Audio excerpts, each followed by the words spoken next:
हरतालिका तीज व्रत कथा, उसकी पूजा विधि।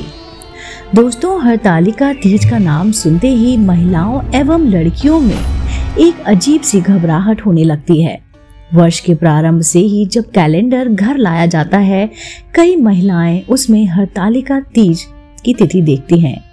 यूं तो हरतालिका तीज बहुत बड़ा उत्सव होता है और इसको बहुत ही खुशी से मनाया जाता है, लेकिन उसकी व्रत एवं पूजा विधि को जानने के बाद आपको समझ आ जाएगा क्यों हरतालिका का व्रत सर्वोच्च माना जाता है और क्यों वर्ष के प्रारंभ से महिलाएं तीज के इस व्रत को लेकर चिंता में दिखाई देती हैं। हालांकि तीज का व्रत हिंदू धर्म में सबसे बड़ा व्रत माना जाता है। यह तीज का त्योहार भादों की शुक्ल तीज को मनाया जाता है। खास तौर पर महिलाओं द्वारा ये त्योहार मनाया जाता है। कम उम्र की लड़कियों के लिए भी यह हरतालिका का व्रत श्रेष्ठ समझा गया है। हरतालिका तीज में भगवान शिव, माता गौरी एवं गणेश जी की पूजा का महत्व है। यह व्रत निहाहार एवं निर्जला किया जाता है। रत जगाकर नाच गाने के साथ इस व्रत को किया जाता है। माता गौरी के पार्वती रूप में शिव जी को पति के रूप में चाहती थी, जिस हेतु उन्होंने काटी तपस्या की थी। उस वक्त पार्वती की सहेलियों ने उन्हें अगवा कर लिया था। इस कारण इस व्रत को हरतालिका कहा गया है, क्योंकि हरत मतलब अगवा करना एवं आलिका मतलब सहेली, अर्थात सहेलियों द्वारा अपहरण करना हरतालिका कहलाया जाता है। शिव जैसा पति पाने के लिए कुंवारी कन्याएं इस व्रत को विधि विधान से किया करती हैं। हरतालिका तीज भाद्रपद मास की शुक्ल पक्ष की तृतीया तिथि के दिन मनाया जाता है। यह आमतौर पर अगस्त सितंबर के महीने में ही आती है। इसे गौरी तृतीया व्रत भी कहते हैं। यह इस वर्ष 9 सितंबर को मनाई जाएगी। हरतालिका तीज व्रत के नियम क्या क्या हैं, चलिए जान लेते हैं दोस्तों। पहला है, हरतालिका व्रत निर्जला किया जाता है, अर्थात पूरा दिन एवं रात अगले सूर्योदय तक जल ग्रहण नहीं किया जाता। दूसरा, हरतालिका व्रत कुंवारी कन्या, सौभाग्यवती महिलाओं द्वारा किया जाता है। इसे विधवा महिला भी कर सकती हैं।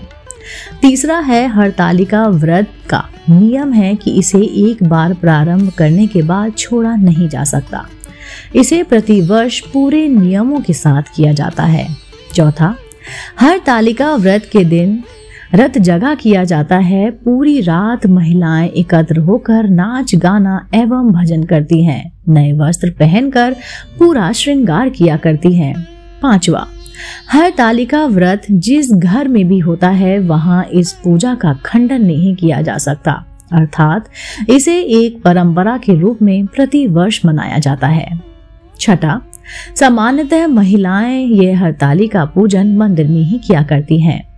हरतालिका के व्रत से जुड़ी कई मान्यताएं हैं, जिसमें इस व्रत के दौरान जो सोती हैं वो अगले जन्म में अजगर बनती हैं, जो दूध पीती हैं वो सर्पनी बनती हैं, जो व्रत नहीं करती वो विधवा बनती हैं, जो शक्कर खाती हैं वे मक्खी बनती हैं, जो मांस खाती हैं वह शेरनी बनती हैं, जो जल पीती हैं वे मछली बनती हैं, जो अन्न खाती हैं वो सूरी बनती है, जो फल खाती हैं वे बकरी बनती हैं। इस प्रकार के कई मत सुनने को मिलते हैं। दोस्तों, चलिए जान लेते हैं कि इसमें आपको क्या क्या सामग्री लगती है। अगर आप भी हरतालिका का व्रत रखने की सोच रही हैं तो मैं आपको बता देती हूँ कि इसमें पूजा सामग्री क्या क्या होती है। फुलेरा विशेष प्रकार से फूलों से सजा होता है। गीली काली मिट्टी अथवा बालू रेत, केले का पत्ता, सभी प्रकार के फल एवं फूल पत्ते, बेलपत्र, शमी पत्र, धतूरे का फल एवं फूल, अकाव का फूल, तुलसी मंजीरी, जनेव, नाड़ा वस्त्र, माता गौरी के लिए पूरा सुहाग का सामान जिसमें चूड़ी, बिछिया, काजल, बिंदी, कुमकुम, सिंदूर, कंघी, मोहर, मेहंदी आदि मान्यताएं अनुसार एकत्र की जाती हैं।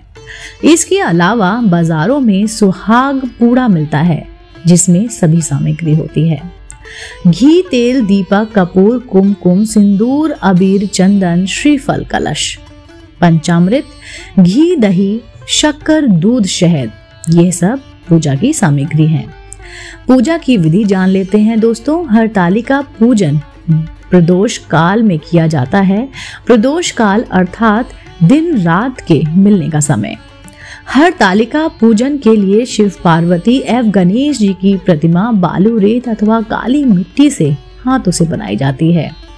फुलेरा बनाकर उसे सजाया जाता है। उसमें भीतर रंगोली डालकर उस पर पटा अथवा चौकी रखी जाती है। चौकी पर एक सातिया बनाकर उस पर थाल रखते हैं। उस थाल में केले के पत्ते रखे जाते हैं। तीनों प्रतिमा को केले के पत्ते पर आसीन किया जाता है। सर्वप्रथम कलेश बनाया जाता है, यानी कि कलश, और जिसमें एक लोटा अथवा घड़ा लेते हैं। उसके ऊपर श्रीफल रखते हैं अथवा एक दीपक जलाकर उसके ऊपर रखते हैं। घड़े के मुंह पर लाल नाड़ा बांधा जाता है। घड़े पर सातिया बनाकर उस पर अक्षत चढ़ाया जाता है। कलश का पूजन किया जाता है। सबसे पहले जल चढ़ाते हैं, नाड़ा बांधते हैं, कुमकुम, हल्दी, चावल चढ़ाते हैं, फिर पुष्प चढ़ाते हैं। उसके बाद शिव जी की पूजा की जाती है। इसी विधि को विस्तार से हम आपको बताएंगे। दोस्तों, हरतालिका व्रत तीज की कथा क्या है, चलिए जान लेते हैं। यह व्रत अच्छे पति की कामना से एवं पति की लंबी उम्र के लिए किया जाता है।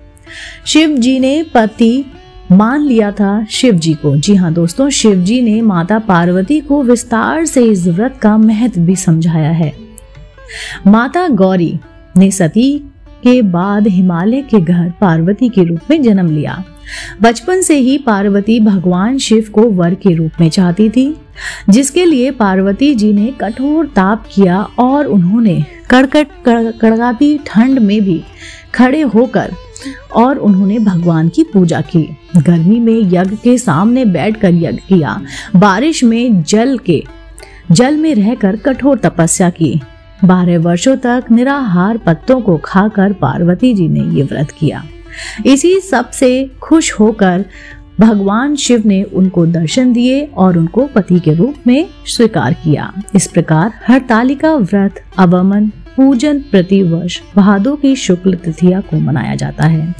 दोस्तों, उम्मीद करती हूँ आपको आज की कहानी जरूर पसंद आई होगी। अगर आप ऐसे ही धार्मिक पौराणिक कहानी कथाएं सुनना पसंद करते हैं तो आप मेरे चैनल आध्यात्मिक कहानियों को तुरंत से लाइक कीजिए, शेयर कीजिए और सब्सक्राइब कीजिए। मैं आपको मिलती हूँ जल्दी ही इसी चैनल पर नई रोचक जानकारी और कहानी के साथ। आप देख रहे थे आपका अपना पसंदीदा यूट्यूब चैनल आध्यात्मिक कहानियाँ।